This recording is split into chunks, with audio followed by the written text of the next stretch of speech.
ಘೋಷಣೆ ಆಗುವಾಗ ನಾನು ಕ್ಯಾಂಡಿಡೇಟ್ ಅಲ್ಲ ಅಂತ ಗೊತ್ತಾಯಿತು.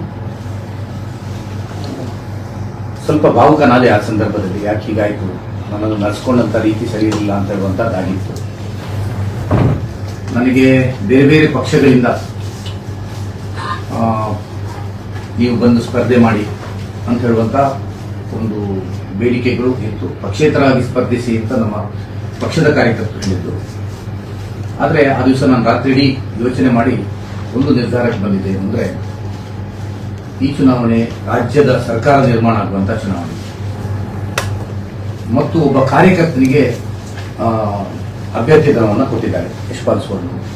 ಆ ದೃಷ್ಟಿಯಿಂದ ನಾನು ಪಕ್ಷದ ಪರವಾಗಿ ಕೆಲಸ ಮಾಡ್ತೇನೆ ಅಂತ ಹೇಳುವ ನಿರ್ಧಾರ ಮಾಡಿ ಅದೇ ದಿವಸದಿಂದ ಪಕ್ಷದ ಪರವಾಗಿ ಪೂರ್ತಿ ಕೆಲಸ ಮಾಡಿ ಅಭ್ಯರ್ಥಿ ಮತ್ತು ನಾವು ಜೊತೆಯಾಗಿ ನಂದೇ ಕಾರ್ನಲ್ಲಿ ಅಭ್ಯರ್ಥಿ ನಮಗೆ ಘೋಷಣೆಯಾದ ದಿವಸದಿಂದ ಚುನಾವಣೆ ಮುಗಿಯುವವರೆಗೂ ಜೊತೆಯಾಗಿ ನಾವು ಕೆಲಸ ಮಾಡಿ ಉಡುಪಿ ವಿಧಾನಸಭಾ ಕ್ಷೇತ್ರದಲ್ಲಿ ಸುಮಾರು 33,000 ಲೀಡನ್ನು ಪಕ್ಷಕ್ಕೆ ನೀಡಿದೆ.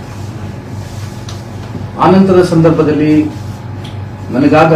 ನಾನಾಗ ನಿಮ್ಮ ಮನಸ್ಸಿನಲ್ಲಿ ಒಂದು ಮಾತನ್ನು ಹೇಳಿದೆ. ನನ್ನ ನಿರ್ಧಾರವನ್ನು ಪ್ರಕಟಿಸ್ತೇನೆ ಅಂತ ಹೇಳಿದ್ದೆ. ಫಸ್ಟ್ ನೀವು ಬೆಳಿಗ್ಗೆ ನೀವು ಪತ್ರಿಕೆಯವರು ಬಂದ ಏನು ನಿಮ್ಮ ನಿರ್ಧಾರ ನೀವು ಕೇಳಿದ್ರಿ, ಪಕ್ಷೇತರ ನಿಲ್ತೀರಾ ಬೇರೆ? ಆಗ ನಾನು ಹೇಳ್ತೇನೆ.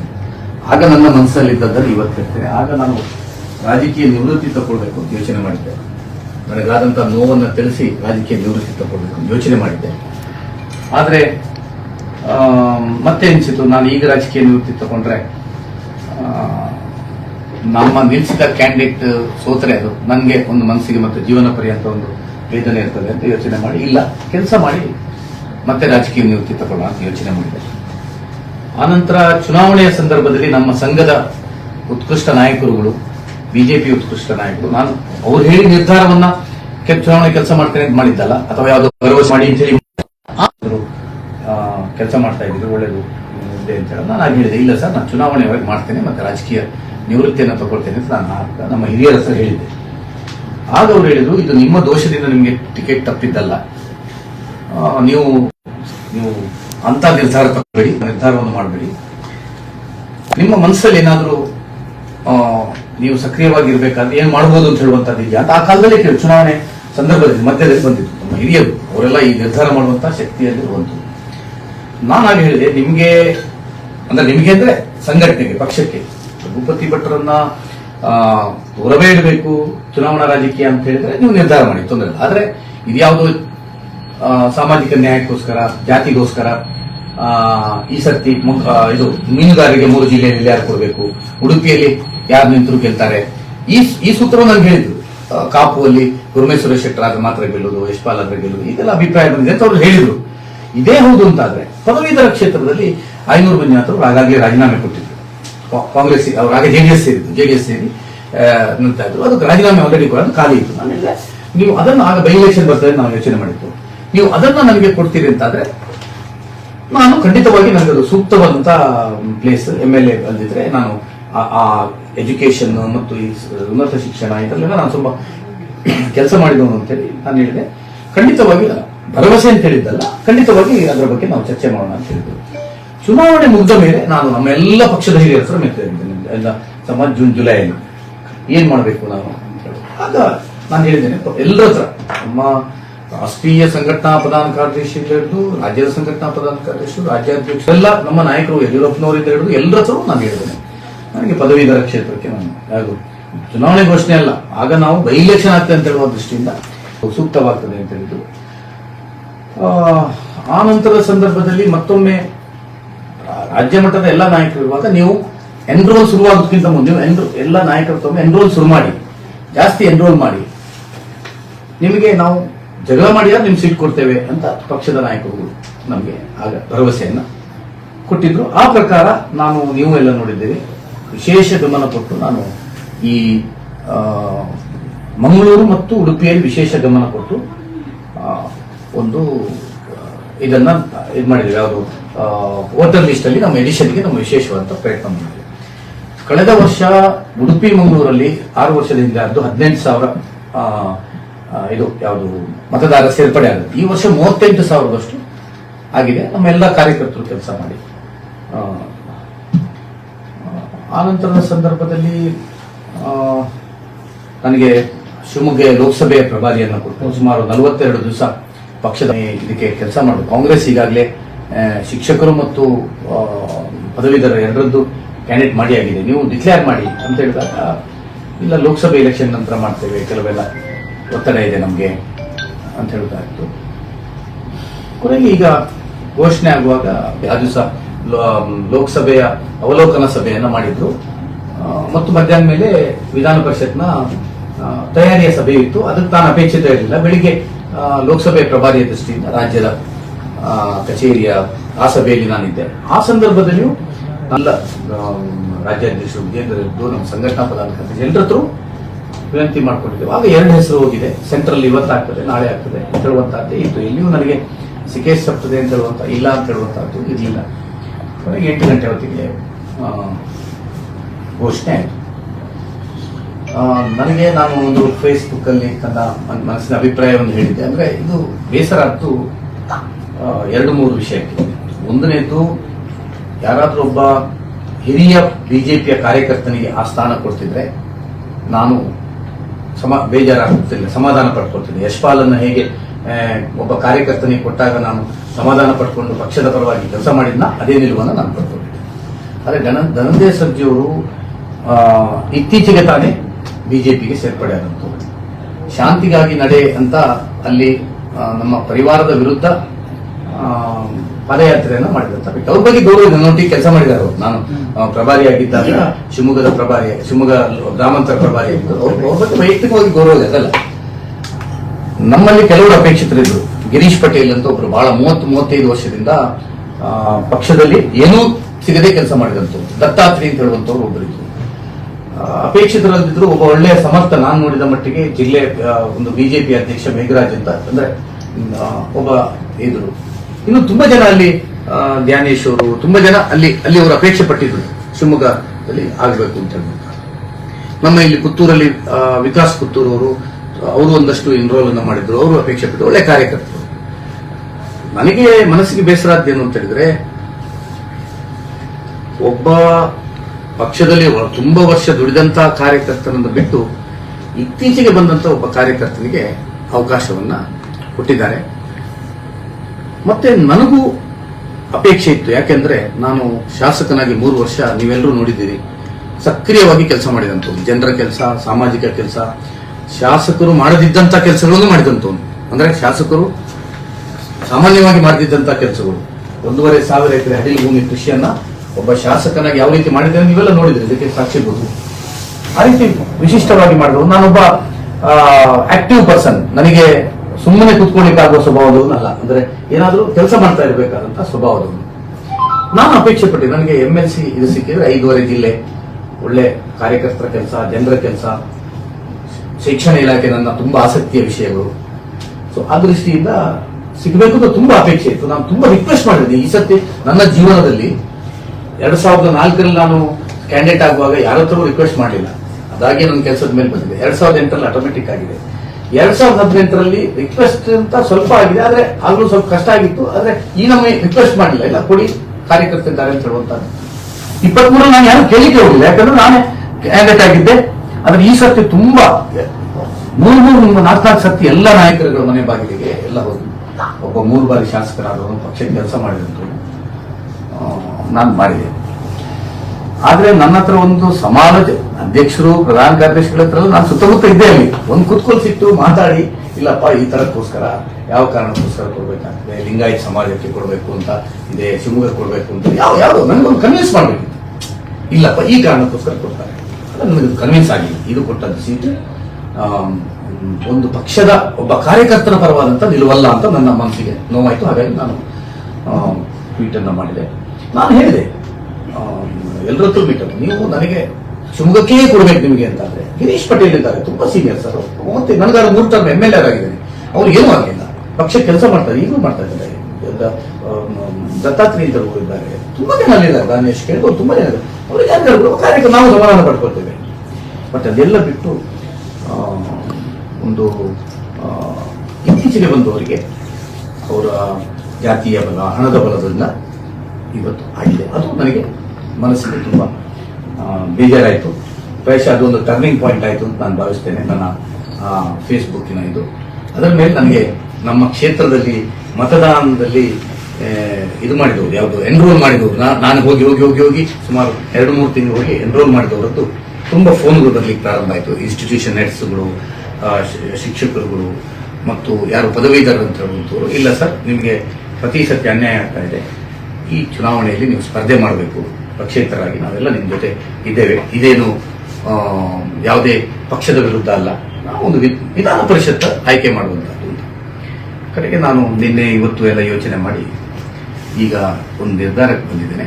ನಾನು ನೈಋತ್ಯ ಪದವೀಧರ ಕ್ಷೇತ್ರದಲ್ಲಿ ಪಕ್ಷೇತರ ಅಭ್ಯರ್ಥಿಯಾಗಿ ಸ್ಪರ್ಧೆ ಮಾಡಿ ಕಾರ್ಯಕರ್ತರ ಒಂದು ಪ್ರತಿನಿಧಿಯಾಗಿ, ಬಿಜೆಪಿಯ ಕಾರ್ಯಕರ್ತರ ಪ್ರತಿನಿಧಿಯಾಗಿ ನಾನು ಸ್ಪರ್ಧೆ ಮಾಡಬೇಕು ಅಂತ ಹೇಳುವಂತ ನಿರ್ಣಯವನ್ನ ಮಾಡಿದ್ದೇನೆ. ಯಾಕೆ ಮಾಡಿದ್ದೇನೆ ನಿಮಗೆಲ್ಲ ಅನಿಸಿರ್ಬೋದು, ಪಕ್ಷಕ್ಕೆ ಇಷ್ಟು ನಿಷ್ಠೆ ಅಂತ ಹೇಳಿದವರು, ಪಕ್ಷದ ಪರವಾಗಿ ಇರ್ತೇನೆ ಅಂತ ಹೇಳಿದಂಥವ್ರು, ಇವರು ಯಾಕೆ ಈ ನಿರ್ಧಾರವನ್ನು ಮಾಡಿದ್ದಾರೆ ಅಂತ ನೀವು ಕೇಳ್ಬೋದು.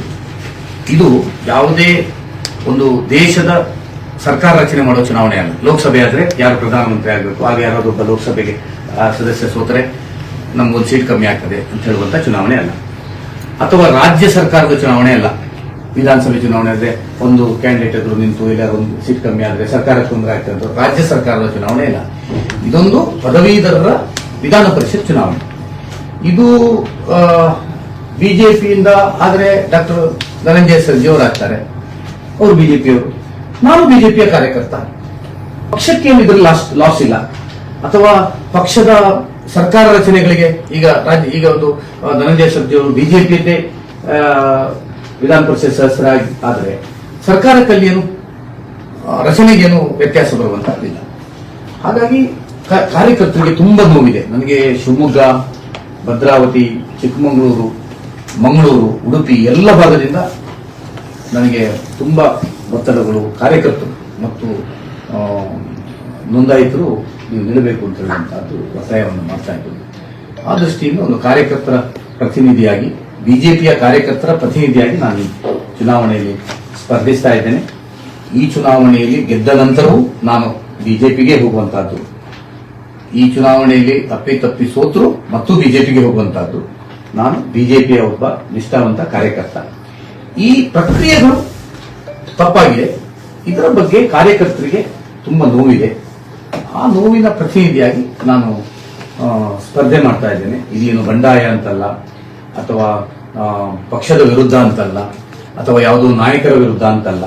ಇದು ನಾನು ವೈಯಕ್ತಿಕವಾಗಿ ನಿಮ್ಗೆ ಹೇಳ್ತೇನೆ. ನಾನು ಶಾಸಕನಾಗಿ 2001ರಿಂದ ನಗರಸಭಾ ಸದಸ್ಯನಾಗಿ, 2004ರಿಂದ ಇವತ್ತಿನವರೆಗೆ, ಮೊನ್ನೆ 23ನೇ ಇಸ್ವಿಯವರೆಗೆ ಶಾಸಕನಾಗಿ, ಜನಪ್ರತಿನಿಧಿಯಾಗಿ ಸಕ್ರಿಯವಾಗಿದ್ದಂಥವು. ನನಗೀಗ ಕೆಲಸ ಮಾಡುವಂತ ಉಮೇದಿದೆ. ಆ ಸತಿ ತಪ್ಪಿ ಹೋಯ್ತು. ಈ ಸತಿ ವಿಧಾನ ಪರಿಷತ್ ಕೊಡ್ತಾರೆ ಅಂತ ವಿಶ್ವಾಸ ಇತ್ತು.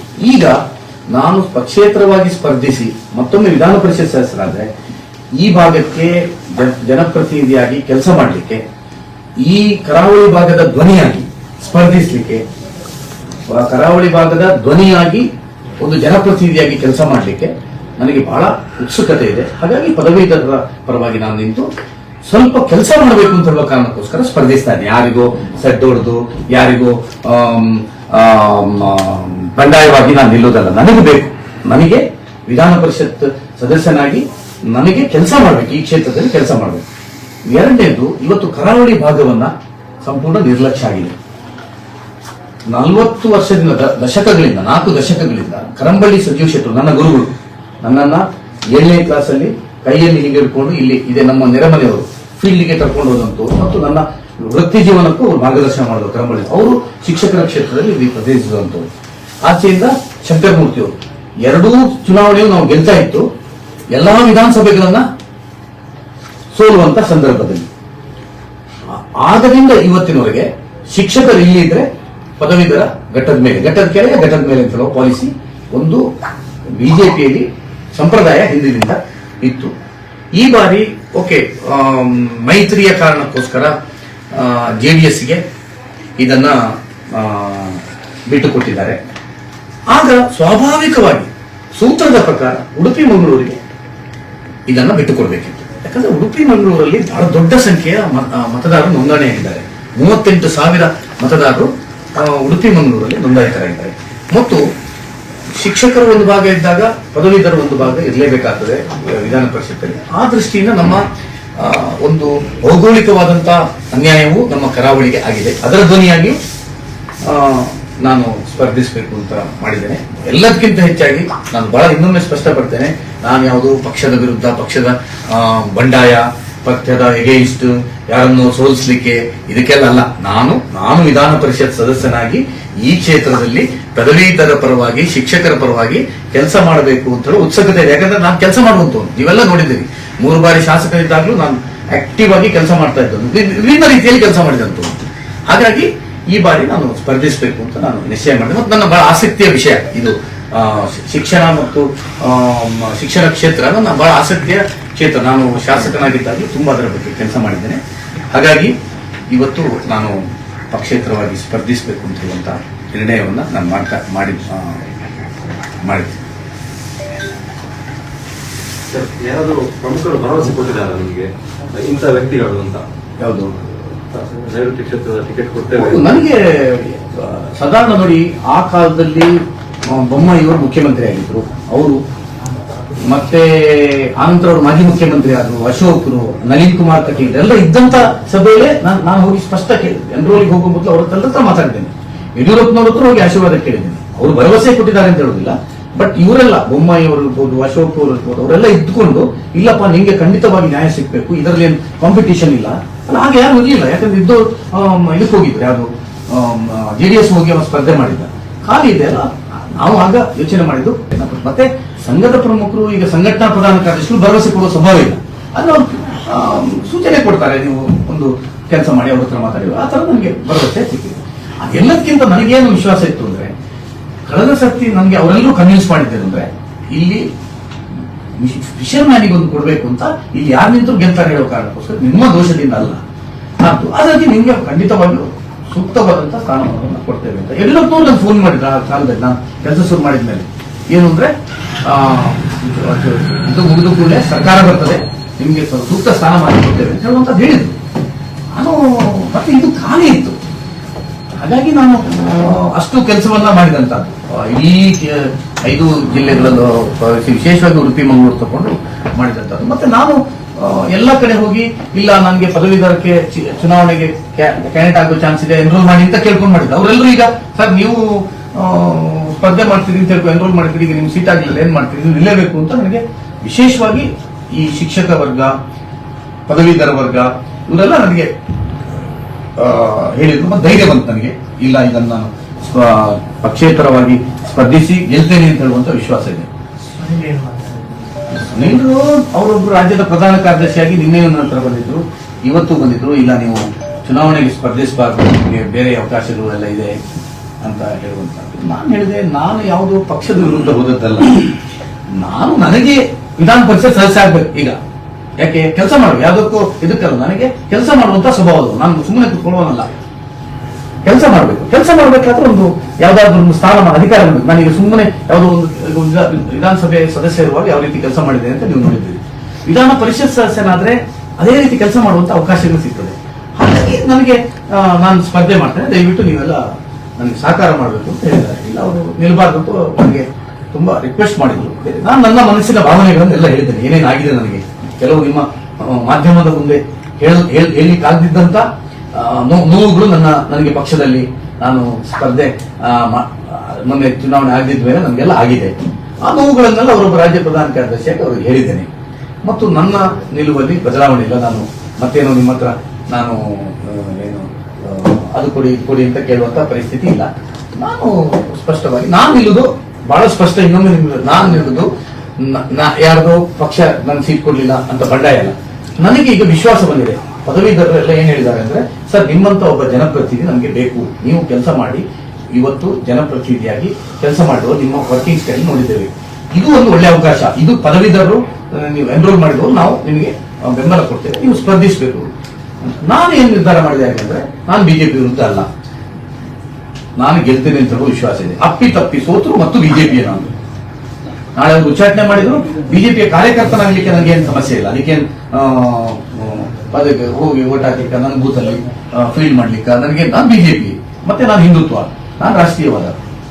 ಸೊ ಹಾಗಾಗಿ ನಾನು ಕನ್ವಿನ್ಸ್ ಆಗಿದ್ದೀನಿ. ಇವತ್ತಿನವರೆಗೆ ಯಾಕೆ ನಾನು ನನ್ನ ನಿಲುವನ್ನ ನಾನು ತುಂಬಾ ನನ್ನ ಮನಸ್ಸಿನೊಟ್ಟಿಗೆ ನಾನು ಚರ್ಚೆ ಮಾಡ್ಕೊಂಡಿದ್ದೇನೆ. ಸರಿಯಾ ತಪ್ಪಾ, ನಾನು ಇದು ಪಕ್ಷದ ವಿರುದ್ಧ ಹೋದಾಗ ಆಗ್ತದ, ಇದು ನಂದು ಪಕ್ಷ ನಿಷ್ಠೆಗೆ ತೊಂದರೆ ಆಗ್ತದ, ಇದೆಲ್ಲವನ್ನು ನಾನು ವಿಮರ್ಶೆ ಮಾಡಿಕೊಂಡೆ ನಾನು ಈ ನಿರ್ಧಾರಕ್ಕೆ ಬಂದಿದ್ದೆ. ಬೊಮ್ಮಾಯಿ, ಅಶೋಕ್, ಕಟೀಲ್, ಯಡಿಯೂರಪ್ಪ, ಯಡಿಯೂರಪ್ಪ ಹೇಳಿದ ಮೇಲೆ ಆಗಿಲ್ಲ ಅಂದ್ರೆ ಯಾರು ತಪ್ಪಿಸಿದ್ರ?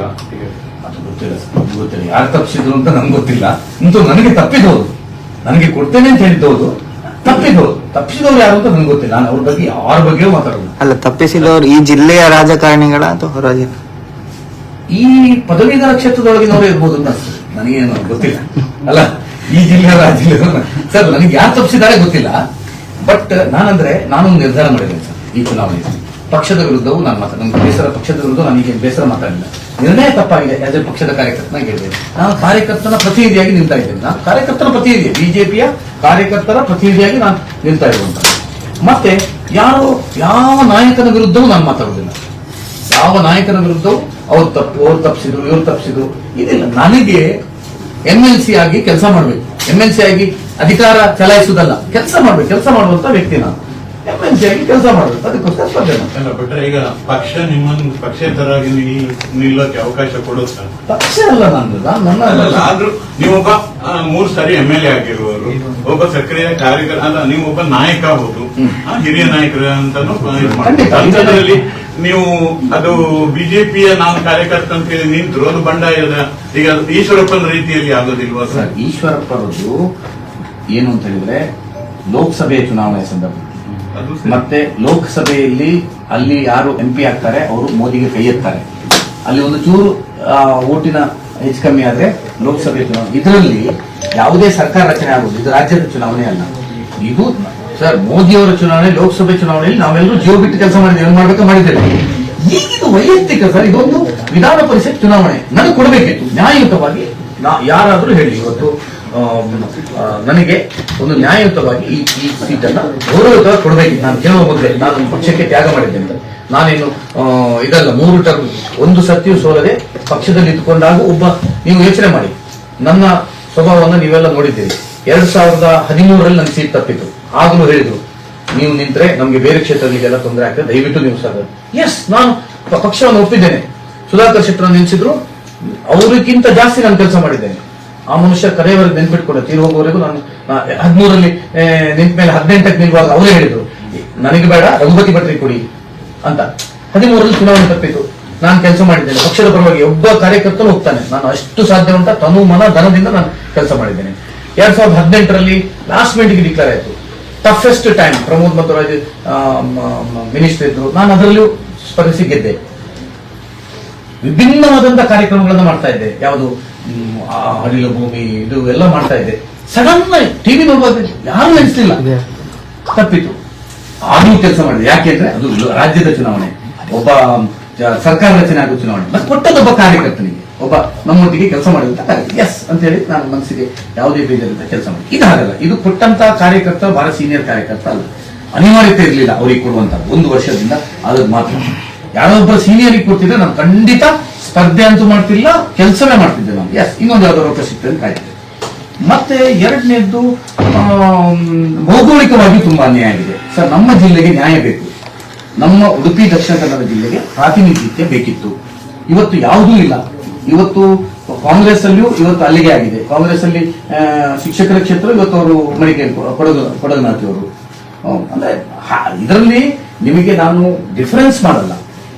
ನಮ್ಗೆ ಹಿಂದಿನಿಂದ ನಡ್ಕೊಂಡ್ ಬಂದದ್ದು ಉಡುಪಿ ಕರಾವಳಿ. ಹಾಗಾಗಿ ಇದು ನಿರ್ಣಯದಲ್ಲಿ ತಪ್ಪಾಗಿದೆ.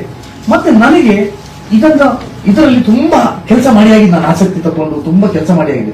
ಈ ಚುನಾವಣೆಯಲ್ಲಿ ಹೆಚ್ಚು ಕೆಲಸ ಅಂದ್ರೆ ಎನ್ರೋಲ್ ಮಾಡಿದ್ರೆ ನಾವು ಓಟ್ ಬರೋದು, ಅದನ್ನು ಫಾಲೋ ಅಪ್ ಮಾಡಿದ್ದೇವೆ. 50% ಕೆಲಸ ಎನ್ರೋಲ್ ಇತ್ತು, ಅದಕ್ಕೆ ನಾವು ತುಂಬಾ ಕೆಲಸವನ್ನು ಮಾಡಿದ್ದೇವೆ. ಮತ್ತೆ ಅವರದ್ದು ಒತ್ತಡ ಬಂತು ನನಗೆ. ಮತ್ತೆ ನನ್ನ ಆತ್ಮಸಾಕ್ಷಿಯತ್ತ ನಾನು ಚರ್ಚೆ ಮಾಡ್ಕೊಂಡೆ ನಿನ್ನೆ ರಾತ್ರಿ, ಇವತ್ತೆಲ್ಲ ನನಗೆ ಕನ್ವಿನ್ಸ್ ಆಯ್ತು, ನಾನು ಇದು ಪಕ್ಷದ್ರೋಹಿ ಕೆಲಸ ಅಲ್ಲ, ಪಕ್ಷದಕ್ಕೆ ದ್ರೋಹಕ್ಕೆ ಮಾಡುವಂತ ಕೆಲಸ ಅಲ್ಲ. ನಾನಿದು ನನಗೆ MLC ಆಗಿ ಕೆಲಸ ಮಾಡಿ ಜನರ ಕೆಲಸ ಮಾಡಬೇಕು, ಒಂದು ಅವಕಾಶ ಇದೆ ಅಂತ ನಾನು ಸ್ಪರ್ಧೆಗೆ ಇದು ಮಾಡಿದೆ. ಪಕ್ಷ ನಿಮ್ಮನ್ನು ವಿಚಾರಣೆ ಮಾಡ್ತದೆ ಗೊತ್ತಿಲ್ಲ. ಹಾಗಾದ್ರೆ ನೀವು ಪಕ್ಷದಲ್ಲಿ ಅವರಿಗೆ ಬಿಫಾರ್ಮ್ ಕೊಟ್ಟಿದ್ದಾರೆ ಅವರಿಗೆ. ಸರ್, ಇಲ್ಲಿ ಏನು ಅಂದ್ರೆ ಇದರಲ್ಲಿ ಚಿಹ್ನೆ ಇಲ್ಲ. ಇದರಲ್ಲಿ ಚಿಹ್ನೆ ಇಲ್ಲ. ಇದು ಇದು ಅಂದ್ರೆ ಪಕ್ಷದ ಬಿಫಾರ್ಮ್ ಇದೆ, ಅದು ಬೇರೆ ವಿಷಯ. ಪಕ್ಷದ್ದು ಈಗ ನಿಮ್ಮಲ್ಲಿ ಬಿಜೆಪಿ ಉಂಟು, ಹೌದು. ನೀವು ಪಕ್ಷದ ರೋಗದಲ್ಲಿ ಕೊಡ್ತೀರಾ, ರಾಜೀನಾಮೆ ಕೊಡ್ತೀರಾ ಅದಕ್ಕೆ? ಅಲ್ಲ, ನಾನು ಪಕ್ಷೇತರನಾಗಿ ಇದು ಹಾಕೋದು.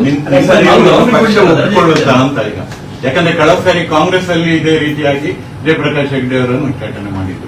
ವಿಧಾನ ಪರಿಷತ್ ಚುನಾವಣೆಯಲ್ಲಿ ಅದು ಆಗಿದೆ. ನೀವು ಹೇಳಿದ್ ಕೇಳಲಿಕ್ಕೆ ನಮ್ಗೆ ಗೊತ್ತಾಗ್ತದೆ, ಆದ್ರೆ ಒಂದು ರೂಲ್ಸ್ ಅಂತ ಒಂದು ಪಕ್ಷದಲ್ಲಿ ಇದೆ, ಹೌದು. ಅದ್ರ ಬಗ್ಗೆ ಮಾತಾಡಿ ಅಂತ. ಅಲ್ಲಲ್ಲ, ಅದು ಪಕ್ಷ ಈಗ ನೀವು ಹೇಳ್ತಾರೆ ನೀವು ಕೆಲಸ ಮಾಡಬೇಕು ಅಂತ ಎಲ್ಲವೂ ಕೆಲಸ ಮಾಡಿದ್ರೆ ಎಲ್ಲವೂ ಸರಿ, ಆದ್ರೆ ಪಕ್ಷದ ಒಂದು ಆ ರೀತಿಯಲ್ಲಿ ಬಂದಾಗ ಸರಿ. ನಾನು ಒಂದು ಮಾತು ಹೇಳಿದೆ, ನೀವು ಅದನ್ನು ಕೇಳಿದ್ರ? ಪಕ್ಷ ಉಚ್ಚಾಟನೆ ಮಾಡಿದ್ರು, ನಾನು ಬಿಜೆಪಿಯ ಕಾರ್ಯಕರ್ತ. ನಾಳೆ ಉಚ್ಚಾಟನೆ ಆದಂತ ಬಿಜೆಪಿಯ ಕಾರ್ಯಕರ್ತನು ಪಕ್ಷದ ಕೆಲಸ ಮಾಡ್ಲಿಕ್ಕೆ ಆಗುದಿಲ್ಲ ಅಂತಿಲ್ಲ. ನಾನು ನೆಕ್ಸ್ಟ್ ಜಿಲ್ಲಾ ಪಂಚಾಯತ್, ತಾಲೂಕ್ ಪಂಚಾಯತ್ ಚುನಾವಣೆ ಬರುವ ನಾನು ಬಿಜೆಪಿ ಅವರ ಕೆಲಸ ಮಾಡ್ತೇನೆ. ಉಚ್ಚಾಟನೆ ಅದನ್ನು ಹೇಳಿದೆ ನಾನು ಆಲ್ರೆಡಿ. ಉಚ್ಚಾಟನೆ ಆದ್ರೂ ಸರ್ ನನಗೂ ನಾವು ಬಯಸೋದಲ್ಲ, ಸರ್ ನಾನು ಸರ್ ನನಗೂ ರಾಜಕೀಯದ ಅನುಭವ ಇದರಲ್ಲಿದೆ. ಉಚ್ಚಾಟನೆ ಆಗ್ತದೆ ಅಂತ ಹೇಳುವುದು ನಮ್ಗೆ ಗೊತ್ತಿದೆ, ಅದೇನು ಗೊತ್ತಿಲ್ಲದ ವಿಷಯ ಅಲ್ಲ. ಅಥವಾ ಮತ್ತೆ ಇದೇ ಪಕ್ಷದವರು ಉತ್ತರ ನಾನು ಏನ್ ಕೇಳ್ತೇನೆ, ಪಕ್ಷದವರು ಉತ್ತರ ನನಗೆ ಪಿ ಫಾರ್ಮ್ ಕೊಡಿ. ನಾನೊಬ್ಬ ಪಕ್ಷದ, ನೀವು ಹೇಳಿದಾಗೆ ಸೀನಿಯರ್ ಲೀಡರ್. ನೀವು ಇದು ಭೌಗೋಳಿಕವಾದಂತಹ ನ್ಯಾಯ ಕೊಟ್ಟಾಗೂ ಆಗ್ತದೆ. ಉಡುಪಿ ನೋಡಿ ಸರ್, ಒಂದು ಪಕ್ಷ ಗಮನಿಸಬೇಕು, ನಾನು ಹೇಳ್ತಿದ್ದೀನಿ, 2 ಜಿಲ್ಲೆಯಲ್ಲಿ ಒಟ್ಟು 6 ವಿಧಾನಸಭಾ ಕ್ಷೇತ್ರವನ್ನು ಬದಲಾಯಿಸಿದ್ರು ಚುನಾವಣೆ ಸಂದರ್ಭದಲ್ಲಿ. ಒಂದು ಕಡೆ ಬಿಟ್ರೆ, ಇಲ್ಲಿ ಪುತ್ತೂರು ಬಿಟ್ರೆ ಬೇರೆ ಎಲ್ಲ ಕಡೆ ನಾವು ಬಿಜೆಪಿಯನ್ನ ಗೆಲ್ಲಿಸಿದ್ದೇವೆ. ಉಡುಪಿ ವಿಧಾನಸಭಾ ಕ್ಷೇತ್ರ ಕೇಳಿದ್ರೆ 5ರಲ್ಲಿ 4 ಸ್ಥಾನವನ್ನ ಬದಲಾಯಿಸಿದ್ರು, ಸಿಟ್ಟಿಂಗ್ MLAsಗಳನ್ನ. ನಾವೆಲ್ಲ ಲಾಲಾಜಿ ಇರ್ಬೋದು, ನಾನಿರ್ಬೋದು, ಶ್ರೀನಿವಾಸ್ ಶೆಟ್ಟಿ ಇರ್ಬೋದು, ಸುಕುಮಾರ್ ಶೆಟ್ಟಿ ಇರ್ಬೋದು, 4 ಚುನಾವಣೆ 4 MLAಗಳನ್ನು ಬದಲಾಯಿಸಿದ್ರು, 5ಕ್ಕೆ ನಾವು ಗೆಲ್ಲಿಸಿದ್ದೇವೆ, ನಾವು ಕಾರ್ಯಕರ್ತರು ಎಲ್ಲರೂ ಸೇರ್ಕೊಂಡು. ಅದಕ್ಕಾದ್ರೂ ಗೌರವ ಕೊಡಬೇಕಿತ್ತು ಪಕ್ಷ. ಇದು ಒಂದು ಏನಾಗಿದೆ, ನೀವು ಕರಾವಳಿಯ ಭಾಗ ಅಂದ್ರೆ ಭಾರಿ ಸಂಘಟನೆಯ ಶಿಸ್ತುಬದ್ಧ ಕಾರ್ಯಕರ್ತರು, ಸ್ವಯಂ ಸೇವಕರ ಜಿಲ್ಲೆ. ಇವರಿಗೆ ಏನ್ ಮಾಡಿದ್ರು ನಡೀತದೆ ಅಂತ ನಮ್ಮ ಮೇಲೆಯವ್ರನ್ನ ತಲೆಯಲ್ಲಿದೆ. ಅದಲ್ಲ, ನಾವು ಯಾವ ಕಾಲಕ್ಕೆ ಸರಿಯಾದ ನಿರ್ಧಾರ ತಗೊಳ್ತೇವೆ. MLA ತಗೊಳ್ಳಿಲ್ಲ, ನಾವು ಲೋಕಸಭೆಯಲ್ಲಿ ತಗೊಳ್ಳಿಲ್ಲ. ಇದರಲ್ಲಿ ನನ್ನ ಆತ್ಮಸಾಕ್ಷಿಯೊಟ್ಟಿಗೆ ನಾನು ಚರ್ಚೆ ಮಾಡ್ಕೊಂಡಿದ್ದೇನೆ. ಪಕ್ಷಕ್ಕೆ ಏನು ಇದು ದ್ರೋಹ ಅಲ್ಲ. ಇದು ಯಾರು ನೋಡಿ, ಈಗ ನಾಳೆ ವಿಧಾನ ಪರಿಷತ್ ಚುನಾವಣೆ, ಒಬ್ರು ಸರ್ಜಿಯವರು ವಿಧಾನ ಪರಿಷತ್ ಸದಸ್ಯರಾದರು. ಅದರಿಂದ ಸರ್ಕಾರಕ್ಕೆ ಏನು ಇದಾಗುದಿಲ್ಲ. ನಾನು ಆಗ್ತೇನೆ, ನನಗೆ 100ಕ್ಕೆ 100 ವಿಶ್ವಾಸ ಇದೆ. ನಿಮಗೆ ಕ್ಯಾಲ್ಕುಲೇಷನ್ ಹೇಳ್ತಾರೆ, ಇದರಲ್ಲಿ 20,000 ಮತ ಪಡೆದ್ರೆ ಅವನು ವಿಧಾನ ಪರಿಷತ್ ಸದಸ್ಯರಾಗ್ಬೋದು. ಇದರಲ್ಲಿ 20,000 ಮಾಡಿದ್ರೆ ನಿಮಗೆ ಉಡುಪಿ ಮಂಗಳೂರಲ್ಲಿ 38,000 ಮತದ ಇದಾಗಿದೆ, ನೋಂದಣಿ ಆಗಿದೆ. ಮತ್ತು ಇವತ್ತು ಶಿವಮೊಗ್ಗ ಭಾಗ, ಇದರ ಭಾಗದಲ್ಲಿ ಎಲ್ಲದರಲ್ಲಿಯೂ ನನಗೆ ತುಂಬಾ ಜನ ಈ ನಿರ್ಣಯದ ಬಗ್ಗೆ, ಪಕ್ಷದಲ್ಲಾದಂತಹ ನಿರ್ಣಯದ ಬಗ್ಗೆ ಅಸಮಾಧಾನ ಇದೆ. ಇಲ್ಲ ಸರ್, ನೀವು ಒಬ್ಬ ಕಾರ್ಯಕರ್ತರ ಪ್ರತಿನಿಧಿಯಾಗಿ ನಿಲ್ಲಬೇಕು. ಯಾರು ಇಲ್ಲಿ ನಾವೆಲ್ಲ ಸಹಕಾರ ಮಾಡ್ತೇವೆ ಅಂತ ಶಿವಮೊಗ್ಗ, ಚಿಕ್ಕಮಗಳೂರು, ಈ ಎಲ್ಲ ಕಡೆಗಳಿಂದ, ಮಂಗಳೂರಿಂದ ನನಗೆ ಫೋನ್ಗಳು ಬಂದು ನನಗೆ ಬರೋದು. ನಾನು ತುಂಬಾ ಜನರ ಹತ್ರ ಚರ್ಚೆಯೂ ಮಾಡ್ಕೊಂಡಿದ್ದೇನೆ. ಹಾಗಾಗಿ ಕಾರ್ಯಕರ್ತರ ಪರವಾಗಿ ನಾನು ನಿಲ್ತಾ ಇದ್ದೇನೆ. ನನಗೆ ಎಷ್ಟೋ ಜನ ನಿಮಗೆ ಹೇಳಿಬಿಡ್ತಾರೆ, ಎಷ್ಟೋ ಜನ ಏನ್ ಹೇಳಿದ್ರು, ಸರ್ ನಾವು ನೀವು ಬಿಜೆಪಿ ಕೊಟ್ಟ ಕ್ಯಾಂಡಿಡೇಟ್ಗೆ ಹಾಕುದಿಲ್ಲ, ಇಲ್ಲದ್ರೆ ನಾವು ದಿನೇಶ್ರಿಗೆ ಹಾಕ್ತೇವೆ ಅಂತ ಹೇಳುವಂತ ಮಟ್ಟಿಗೂ ನನಗೆ ಹೇಳಿದ್ದಾರೆ. ನಾವು ದಿನೇಶ್ರಿಗೆ ಹಾಕ್ತೇವೆ ಅಂದ್ರೆ ಇಂಡಿಪೆಂಡೆಂಟ್ ಇರ್ತೇವೆ ಅಂತ. ಅದಕ್ಕಿಂತ ಇನ್ನು ದಿನೇಶ್ ಕಂತವ್ರು ಹೇಳೋದಕ್ಕಿಂತ ನಾನು ಬಿಜೆಪಿ ಒಬ್ಬ ಕಾರ್ಯಕರ್ತನಾಗಿ ಗೆಲ್ತೇನೆ. ಒಟ್ಟು 85,000 ಮತದಾರರು, ಅದರೊಂದು 40,000 ಎನ್ರೋಲ್ ಆಗ್ಬೇಕು. ಈಗ 104 ಜನ ನಿಂತಾಗ 20,000 ಒಟ್ಟು ಗೆಲ್ಬಹುದು. ನಮಗೆ ನೀವು ಯಾವುದೇ ಪ್ರಭಾವ ಆಗುದಿಲ್ಲ ಹೇಳ್ತಾ ಇದ್ದೀವಿ. ಈಗ ಬಹುಮತ ಬಿಜೆಪಿ ಇದೆ ವಿಧಾನ ಪರಿಷತ್ನಲ್ಲಿ. ಕಾಂಗ್ರೆಸ್ ಶತಾಯಗತ 7 ಗೆಲ್ಬೇಕು, ಇಲ್ಲದಿದ್ರೆ ಅವರಿಗೆ ವಿಧಾನ ಪರಿಷತ್ನಲ್ಲಿ ಇದು ಸಿಗುದಿಲ್ಲ. ಅವರು ಮಸೂದೆ ವಾಪಸ್ ಆಗ್ತದೆ ಅಂತ ಹೇಳಿ ಅವರು ರಣತಂತ್ರ ಮಾಡ್ತಾ ಇದ್ದಾರೆ. ಇವರು ನಾವೇ ಇರ್ಬೇಕು ಅಂತೇಳಿ ಮಸೂದೆ ಎಲ್ಲ ಇದು ಮಾಡ್ಲಿಕ್ಕೆ ಆಗ್ತದೆ. ಹೇಗೆ ಪ್ರಭಾವ ಆಗುದಿಲ್ಲ? ನಾನು ಹೋಗಿ ಬಿಜೆಪಿ ಪರವಾಗಿ ಇರ್ತೇನೆ, ನಾನು ಕಾಂಗ್ರೆಸ್ಗೆ ಸಪೋರ್ಟ್ ಮಾಡಲ್ಲ. ನಾನು ವಿಧಾನ ಪರಿಷತ್ ಸದಸ್ಯನಾದ್ಮೇಲೆ ನೀವು ಪಕ್ಷೇತರ ಮತ್ತು ಬಿಜೆಪಿ ಅಧಿಕೃತ ಅಭ್ಯರ್ಥಿ ಇನ್ನೊಬ್ಬರಿಗೆ ಅನುಕೂಲ ಮಾಡಿಕೊಡ್ಲಿಲ್ವಾ ನೀವು? ನಾಳೆ ನಾನು ಗೆದ್ದ ಮೇಲೆ ಗೆದ್ರೆ ತಗೊಳ್ತಾರೆ ಅವರೇ, ಬಿಜೆಪಿ ಅವರೇ. ಅವ್ರು ತಗೊಂಡ್ರೆ ನಿಮಗೆ ನಾನು ಬಿಜೆಪಿ ಇರ್ತೇನೆ, ಅದರಲ್ಲಿ ಸಮಸ್ಯೆ ಆಗಿದೆ. ನಿಮ್ಮನ್ನು ಹೇಗೆ ಉಳಿಸ್ಕೊಳ್ತಾರೆ? ಅಲ್ಲ, ಅದು ಗೆದ್ರೆ ತಗೊಳ್ತಾರೆ, ಗೆಲ್ಲೋ ತನಕ ಏನು ಮಾಡೋದು, ಪಕ್ಷ ಯೋಚನೆ ಮಾಡುದು.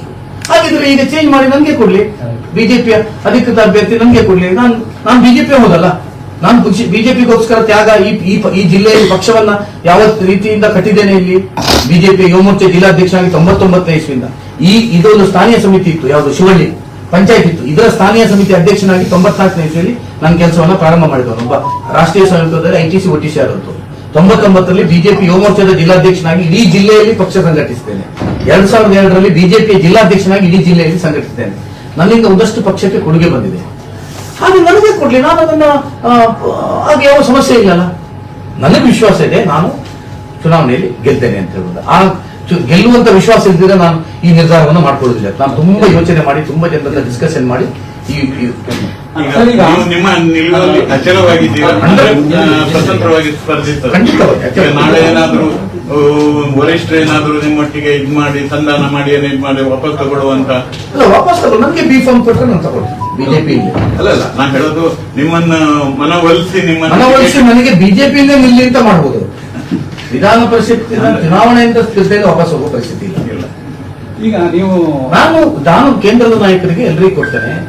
ಅವರಿಗೆ ಸೆಂಟ್ರಲ್ ಅಲ್ಲಿ ಕುತ್ಕೊಂಡವರಿಗೆ ನಾನು ಇಷ್ಟು ಪಕ್ಷ ಕೆಲಸ ಮಾಡಿದ್ದು ಗೊತ್ತಿದೆಯಾ ಇಲ್ವಾ, ಅಲ್ಲಿ ಮೇಲಿನ ರಿಪೋರ್ಟ್ ಹೋಗಿದೆ ಇಲ್ವಾ, 3 ಬಾರಿ ಶಾಸಕನಾಗಿದ್ದಾಗಲೂ ಟಿಕೆಟ್ ತಪ್ಪಿದಾಗ ಪಕ್ಷದ ಪರವಾಗಿ ಕೆಲಸ ಮಾಡಿದಂತವನು, ಪಕ್ಷದ ನಾಯಕರ ಸೂಚನೆ ಮೇಲೆಗೆ ಎನ್ರೋಲ್ಮೆಂಟ್ ಇಷ್ಟು ಮಾಡಿಯೂ ಭೌಗೋಳಿಕವಾಗಿ ಅನ್ಯಾಯ ಆಗಿ ನನ್ಗೆ ಸೀಟ್ ತಪ್ಪಿದೆ ಅಂತ ಅವ್ರಿಗೆ ಗೊತ್ತುಂಟ ಇಲ್ವಾ. ಈಗ ನೀವು ಮಾಧ್ಯಮದ ಮೂಲಕ ಅವ್ರಿಗೆ ಗೊತ್ತಾಗಿ ಇಲ್ಲ ಈಗ ಚೇಂಜ್ ಆಗಬಾರ್ದು ಅಂತೇನಿಲ್ಲ.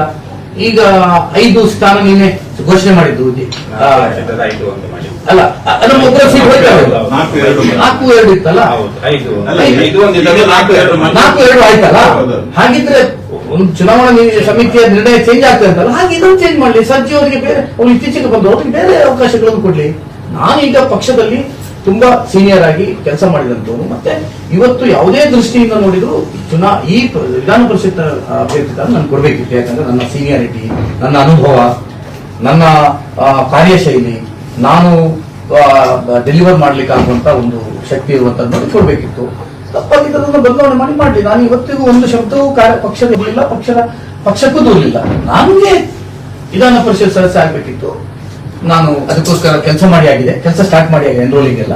ಈಗ ನಾನು ಸ್ಪರ್ಧೆ ಮಾಡ್ತೀನಿ. ಈಗ ನಾಳೆ ಕಾಂಗ್ರೆಸ್ ನಿಮಗೆ ಟಿಕೆಟ್ ಕೊಡ್ತಾರೆ? ಕಾಂಗ್ರೆಸ್ಸಿಗೆಲ್ಲ ಇಲ್ಲ, ಅದರ ಪ್ರಶ್ನೆ ಇಲ್ಲ. ಟಿಕೆಟ್ ಕೊಡ್ತಾರೆ, ಸ್ಪರ್ಧೆ ಮಾಡಿ ಬಿಟ್ರೆ ನಿಮ್ಗೆ ತಾಕತ್ತು ಇಲ್ಲ. ನಾನು ಬಿಜೆಪಿ ಕೊಟ್ರೆ ನಾಳೆ ಬಿಜೆಪಿಯಲ್ಲೇ ನಾನು ಸ್ಪರ್ಧಿಸ್ತೇನೆ, ಇಲ್ಲದೆ ಪಕ್ಷದ ಅದರಲ್ಲಿ ನಮ್ದು ಸ್ಪಷ್ಟ ನಿಲುವಿದೆ.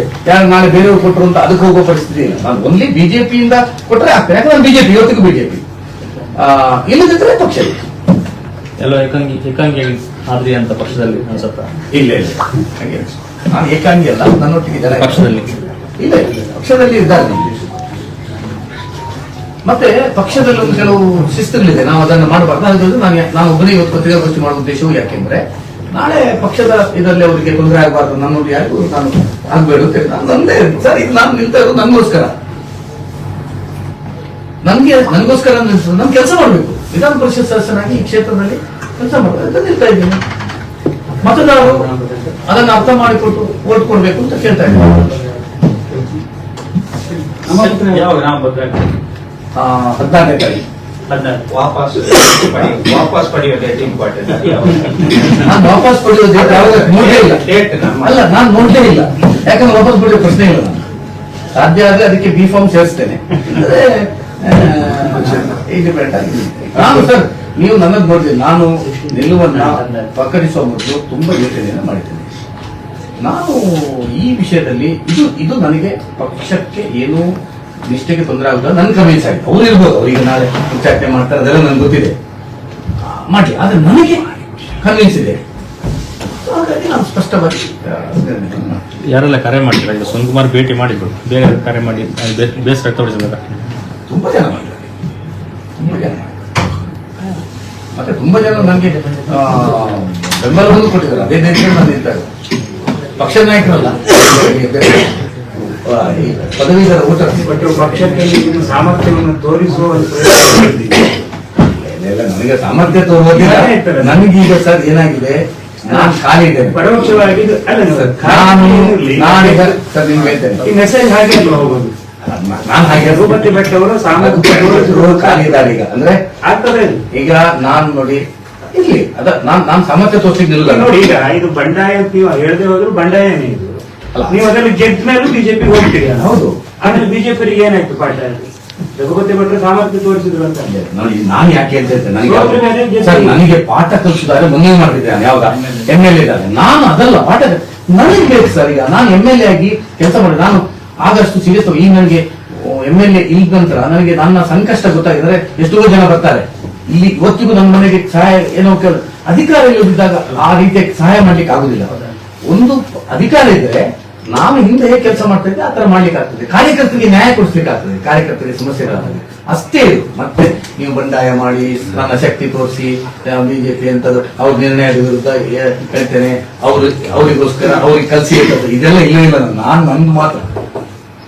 ನೀವು ನಾಮಪತ್ರ ಕೊನೆ ದಿನ ತನಕ ಯಾಕೆ ಇದು ಮಾಡ್ತಾ ಇದ್ದೀರಿ? ನನಗೆ ನಾಳೆ ನಮ್ಮ ಮನೆಯಲ್ಲಿ ನಾನು ನಿಶ್ಚಯ ಮಾಡಿದ್ದು ಇವತ್ತು ನಾನು ನಿಲ್ಲೋದು ಅಂತ ಗಟ್ಟಿ ನಿರ್ಣಯ ಮಾಡಿದ್ದು. ನಿನ್ನೆವರೆಗೆ ಗೊಂದಲದಲ್ಲಿದ್ದೆ. ನಾಳೆ ನಮ್ಮ ಮನೆಯಲ್ಲಿ ಕೋಲ ರಾತ್ರಿ ಬೆಳಿಗ್ಗೆವರೆಗೆ ಆಗ್ತದೆ. 15ನೇ ತಾರೀಕಿಗೆ ಹೋಗದೆ ಆಗುದಿಲ್ಲ, 16ನೇ ತಾರೀಕಿಗೆ ಮಾಡುತ್ತೆ ಅಷ್ಟೇ. ಹೌದು, ಅಲ್ಲೆಲ್ಲ ಕೇಳಿದ್ರು ಹೇಳಿ ಗಟ್ಟಿ ಅಭಯ ಅಭಯ ತಗೊಂಡು ಅದು ಖಂಡಿತ. ಅಭಯ ಎತ್ತಿಕೊಳ್ಳೋದಿದ್ರೆ ದೀಪಕ್ ಬೆಳಿಗ್ಗೆ ತನಕ ನಿಲ್ತಾರೆ.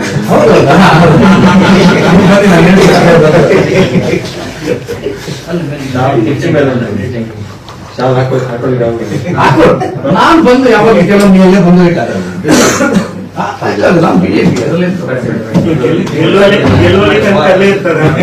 ಸೋತದ್ರು ಅಲ್ಲೇ ಇರ್ತದೆ, ಗೆದ್ರು ಅಲ್ಲೇ ಇರ್ತದೆ. ಇದು ನನಗೆ ಪವಿತ್ರ. ನನ್ನನ್ನ ಇವತ್ತು ರಘುಪತಿ ಭಟ್ರು ಅಂತ ಏನಾದ್ರು ಒಂದು ಮಾಡಿದ್ರೆ ಈ ಫ್ಲಾಗ್ ರಘುಪತಿ ಭಟ್ರು ಇಲ್ಲದ್ರೆ ಏನಿಲ್ಲ. ಒಬ್ಬ ಬಿಸ್ನೆಸ್ ಮ್ಯಾನ್, ಗ್ಯಾರೇಜ್, ಫೈನಾನ್ಸ್ ವ್ಯವಹಾರಸ್ಥ, ಒಳ್ಳೆ ವ್ಯವಹಾರಸ್ಥ ಆಗಿದ್ದೆ, ಟ್ಯಾಕ್ಸಿ ಮ್ಯಾನ್ ಅದಿದ್ದೆ. ಆದ್ರೆ ನಾನು ಜನಪ್ರತಿನಿಧಿ ಅಂತ ತೋರಿಸಿದ್ದು ಆ ಫ್ಲಾಗ್. ಹಾಗೆ ಆ ಫ್ಲಾಗ್ ನ ಬಗ್ಗೆ ನನಗೆ ಅಷ್ಟೇ ಗೌರವ ಇದೆ. ಇದರಲ್ಲಿ ಒಂದು ನನ್ನ ಸೇಫ್ ಅಂದ್ರೆ ಅದು ಚಿಹ್ನೆ ಇಲ್ಲ. ಚಿಹ್ನೆ ಹೇಗೆ ನಿಲ್ತಾ ಇಲ್ಲ ಅದನ್ನ ಸಮಾಧಾನ ಚಿಹ್ನೆ ಇಲ್ಲ. ನೀವೀಗ ಸ್ಪರ್ಧೆ ಮಾಡಿದ್ರೆ ಉಚ್ಚಾಟನೆ ಮಾಡ್ತದೆ ಅಲ್ಲ, 6 ವರ್ಷ ಅಂದ್ರೆ ಯಾವುದೇ ಅವಕಾಶಗಳು ಇರುವುದಿಲ್ಲ. ಈಗ ಜಗದೀಶ್ ಶೆಟ್ಟರು 6 ವರ್ಷ ಅಲ್ಲ, ಎಷ್ಟು ವರ್ಷ ಆದ್ರು ಜಗದೀಶ್ ಶೆಟ್ಟರು ಉಚ್ಚಾಟನೆ ಮಾಡಲಿಲ್ಲ. ಉಚ್ಚಾಟನೆ ಆಗಿದೆ. ಜಗದೀಶ್ ಶೆಟ್ಟರ್ ನನ್ಗಿಂತ ಅವರು ವಿಧಾನಸಭೆ ಸ್ಪರ್ಧೆ ಮಾಡಿದ್ದು.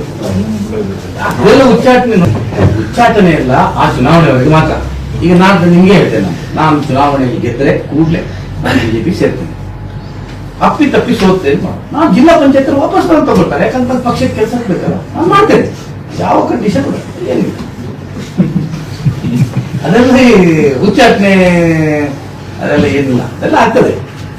ಪಕ್ಷದಲ್ಲಿ ಎಷ್ಟೋ ಜನ ಕಡೆ ಉಚ್ಚಾಟನೆ ಮಾಡಿ ಕೂಡಲೇ ಅವರಿಗೆ ಯಾವುದೋ ಸ್ಥಾನ. ಹೀಗಾಗಿದೆ ಜಗದೀಶ್ ಶೆಟ್ಟರು MLA ಆಗಿ ಯಾವುದೇ ನಾನು ಒಬ್ಬ ಒಂದು ನಾಯಕರಿಗೂ ಬೈಲಿಲ್ಲ, ಒಂದು ಪಕ್ಷದವರಿಗೆ ಯಾರಿಗೂ ಬೈಲಿಲ್ಲ. ಎಲ್ಲ ಬೈದ್ರು ಅವರು ತಕೊಂಡು MP ಸೀಟ್ ಕೊಡುದು, ಅದಕ್ಕೆ ದೊಡ್ಡ ಸ್ಥಾನ ಅಲ್ಲ. ನನ್ಗೆ ಹಾಗಾಗ್ತದೆ ನಾನು ಇದುದಲ್ಲ. ನೀವೀಗ ಮಾವಿನ ಹಣ್ಣಿ ಕಲ್ಲು ಹೊಡಿತಾ ಇದ್ದೀರಿ. ಹೋದ್ರೆ ಒಂದು ಕಲ್ಲು ಪಕ್ಷದಲ್ಲೇ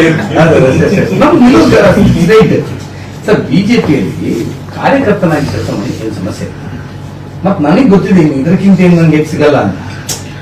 ಈಗ ನನ್ನ ಏನು ಕೆಪಾಸಿಟಿಗೆ ಅಥವಾ ಕೆಪಾಸಿಟಿ ನಮ್ದಿರುವಂತಹ ಜಾತಿ ಇದೆಲ್ಲ ಲಿಮಿಟೇಷನ್ಸ್ಗೆ ಸಿಕ್ಕಿದ್ರೆ ಇದು ಒಳ್ಳೇದಿತ್ತು ನನಗೆ. ಯಾವ್ದು ಪದವಿ ಇದಕ್ಕಿಂತ ಹೆಚ್ಚು ನನಗೆ ಸಿಕ್ಕಲ್ಲ. ಸಿಗುದಾದ್ರೂ ನನ್ನ ಲೋಕಸಭೆ ಸಿಗುದಿಲ್ವಾ? ಅದು ಇಲ್ಲ. ಸೊ ಇದನ್ನೇ ಗಟ್ಟಿ ಮಾಡ್ಬೋದು. ಬೇರೆ ಪಾರ್ಟಿ ಹೋಗ್ಲಿಕ್ಕೆ ಆಗಲ್ಲ, ಹೋಗುದೂ ಇಲ್ಲ. ಇದೇ ಪಾರ್ಟಿ ಗಟ್ಟಿಯಾಗಿ 20-25 ದಿವಸ ಎಲ್ಲ ಮುಂದೆ ಇರ್ತದೆ. ಅಂದ್ರೆ ಮುಂದೆ ನೀವು ಲೋಕಸಭೆಯಲ್ಲಿ ನಿಮ್ಗೆ ಸ್ಪರ್ಧೆಗೆ ಅವಕಾಶ ಸಿಗೋದಿಲ್ಲ, ನೀವು ಈಗಲೇ ಡಿಸೈಡ್ ಮಾಡಿ ಗೊತ್ತಿದೆ ಎಲ್ಲ ಮುಂದೆ ಪಕ್ಷದ ನೀವಿನ್ನು ಹೆಂಗಾಗಿದ್ದೀರಿ? ಇನ್ನು 1-2-3 ಚುನಾವಣೆ ತನಕ ಸರಿ ಬಿಡಿ. ಅಲ್ಲ ಈ ಸರಿ ಕೊಡ್ಲಿಲ್ಲ, ಹೋಯ್ತು. ಅಲ್ಲ ಮುಂದೆ ಅಭಿವೃದ್ಧಿ ಚೇಂಜ್ ಮಾಡುವ ಕೊಟ್ಟು ಬಿಡ್ಬೋದಿತ್ತಲ್ಲ, ಒಳ್ಳೇದಿತ್ತಲ್ಲ. ಹೌದು ಇತ್ತು ಅಲ್ಲ ಇದಕ್ಕಲ್ಲ. ಈಗ ಅಲ್ಲಿ ವಿಶ್ವೇಶ್ವರಿಗೆ ಕೊಟ್ಟರು 6 ಸತಿ 7 ಸತಿ ನಿಂತವರು, ಸೋತವ್ರಿಗೆ ಕೊಟ್ಟರು. ನಾನು ಸ್ಪರ್ಧೆ ಮಾಡ್ತಿದ್ದವ ಬ್ರಾಹ್ಮಣ ಕೊಟ್ಟು ಇಲ್ಲಿ ಕೊಟ್ಟು ಅಲ್ಲಿ ಕೊಡ್ಬೋದಲ್ಲ. ಕೊಡ್ಬೇಕು ಅಂತ ಅದು ಕೊಡುದಿಲ್ಲ. ನಾನು ಕೇಳಲಿಲ್ಲ ದೇವರಾಣೆ. ನಾನು ಕೇಳಿದ್ದು ಮಾತ್ರ. ನಾನು ಲೋಕಸಭೆ ಕೇಳಲೂ ಇಲ್ಲ, ಹೆಸರೇ ಹೋಗ್ಲಿಲ್ಲ. ನಾನು ಇದು ಕೇಳಿದ್ದೇನೆ, ಇದು ಗಟ್ಟಿ ಇದು ಕೊಡ್ತಾರೆ ಭಾರಿ ವಿಶ್ವಾಸದಲ್ಲಿ. ಇದಾಗ್ತದೆ ಹ್ಯಾಪಿ. ನನಗೆ ಜನರ ಕೆಲಸ ಮಾಡ್ಲಿಕ್ಕೆ ಒಂದು ಒಳ್ಳೆ ಇದು. ಮತ್ತೆ ಇದು ನನಗೆ ತುಂಬಾ ಸೂಕ್ತವಾದಂತಹ ಸ್ಥಾನ ಇದೆ. ನನಗೆ ತುಂಬಾ ಸೂಟೇಬಲ್ ಆಗುವಂತ ಒಂದು ಸ್ಥಾನ ಕೆಲಸ ಮಾಡುವಂಥವ್ರಿಗೆ ಅಂತ ನಾನು ಹ್ಯಾಪಿ ಇದ್ದೆ. ತಪ್ಪಿದೆ ನಾನು ನನ್ನ ನಿರ್ಣಯ ಮಾಡಿದೆ.